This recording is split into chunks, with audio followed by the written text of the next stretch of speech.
India की home minister Amit Shah कौरपदगी मणिपुर की chief minister N Biren Delhi चतुन उनरब मतुंग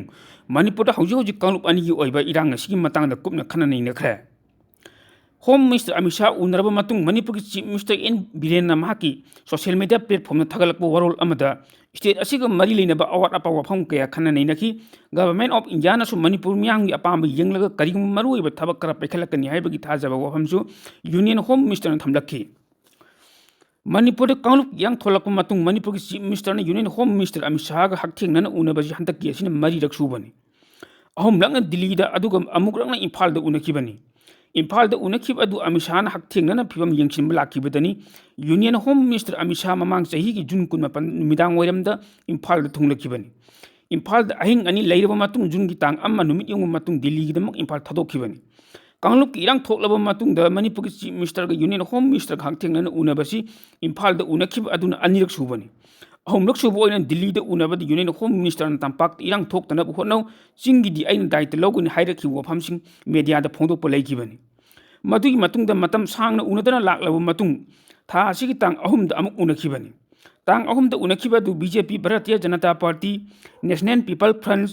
Naga People Front Janata Dal United की एमएलए सिंह तोंगान तोंगान वरेप सिंह लौखरब मतुंग एमएलए अमदी एमपी सिंह अरामबाई तेंगोल की डिमांड सौटखरब मतुंगदन